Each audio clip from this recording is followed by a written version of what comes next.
அரசு துறைகளின் கீழ் இயங்கும் நிறுவனங்களில் வேலையை எதிர்பார்த்து காத்துக் கொண்டிருப்பவர்களுக்கு வேலை வரும் நேரம் பகுதி முழு தகவல்களை வழங்குகிறது. தற்போது வெளியாகி இருக்கக்கூடிய வேலைவாய்ப்பு தகவல்களை இந்த பகுதியில் காணலாம். தமிழ்நாடு அஞ்சல் துறையில் காலியாக உள்ள பணியிடங்களை நிரப்புவதற்கான அறிவிப்புகள் வெளியாகியுள்ளன. 10ஆம் வகுப்பில் தேர்ச்சி பெற்றவர்கள் இந்த பணியிடங்களுக்கு விண்ணப்பிக்க தகுதியானவர்கள் என தெரிவிக்கப்பட்டுள்ளது. 18 வயதிலிருந்து 40 வயதுடையவர்கள் இந்த பணிக்கு விண்ணப்பிக்க தகுதியானவர்கள் என தெரிவிக்கப்பட்டுள்ளது. சான்றிதழ் சரிபார்ப்பு மற்றும் நேர்முக தேர்வு மூலம் விண்ணப்பதாரர்கள் தேர்ந்தெடுக்கப்படுவார்கள் என தெரிவிக்கப்பட்டுள்ளது. திரையில் தோன்றும் இந்தியன் போஸ்ட் gds.online.gov.in என்ற இணையதளம் முகவரி மூலம் விண்ணப்பதாரர்கள் விண்ணப்பிக்குமாறு தெரிவிக்கப்பட்டுள்ளது. விண்ணப்பிக்க கட்டணமாக பொது பிரிவினருக்கு 100 ரூபாயும், பட்டியலின மற்றும் பழங்குடி பிரிவினருக்கு கட்டணத்திலிருந்து விலக்கு அளிக்கப்பட்டுள்ளது. விண்ணப்பிக்க கடைசி நாளாக மார்ச் 3ஆம் தேதி என தெரிவிக்கப்பட்டுள்ளது.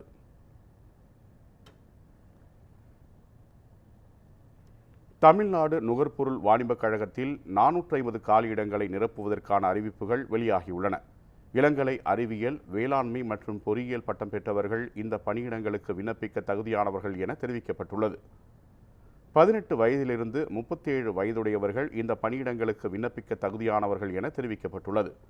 நேர்காணல் மூலம் தகுதியான நபர்கள் தேர்வு செய்யப்படுவார்கள் என தெரிவிக்கப்பட்டுள்ளது.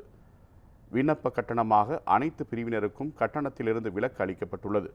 திரையில் தோன்றும் மண்டல மேலாளர், மண்டல அலுவலகம், தமிழ்நாடு நுகர்பொருள் வாணிபக் கழகம், 10 குருவிக்காரன் சாலை, அண்ணா நகர், மதுரை 20 என்ற முகவரிக்கு அனுப்ப வேண்டும் என தெரிவிக்கப்பட்டுள்ளது. விண்ணப்பிக்க கடைசி நாளாக பிப்ரவரி 28ஆம் தேதி என தெரிவிக்கப்பட்டுள்ளது.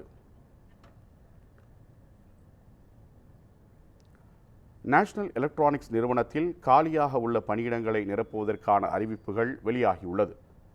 பிஇ, பிடெக், எம்எஸ்சி முடித்தவர்கள் இந்த பணியிடங்களுக்கு விண்ணப்பிக்க தகுதியானவர்கள் என தெரிவிக்கப்பட்டுள்ளது. 30 வயதுடையவர்கள் இந்த பணியிடங்களுக்கு விண்ணப்பிக்க தகுதியானவர்கள் எனவும் தெரிவிக்கப்பட்டுள்ளது. எழுத்துத் தேர்வு மற்றும் நேர்முக தேர்வு மூலம் விண்ணப்பதாரர்கள் தேர்ந்தெடுக்கப்படுவார்கள் என தெரிவிக்கப்பட்டுள்ளது.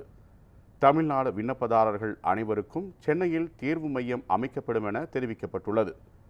திரையில் தோன்றும் www.nielit.gov.in என்ற இணையதளம் மூலம் விண்ணப்பிக்குமாறு தெரிவிக்கப்பட்டுள்ளது.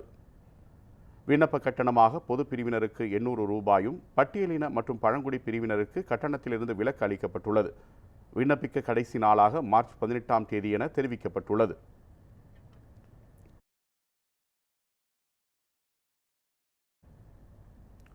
வேலை தேடும் இளைஞர்களுக்கு முகவரியாக அமைந்துள்ளது நியூஸ் 7 தமிழின் வேலை வரும் நேரம் பகுதி. தொடர்ந்து பல்வேறு வேலைவாய்ப்பு தகவல்களை பிரத்யேகமாக வழங்கி வருகிறது. வேலைவாய்ப்பு செய்திகளை காண தொடர்ந்து இணைந்திருங்கள் நியூஸ் 7 தமிழுடன்.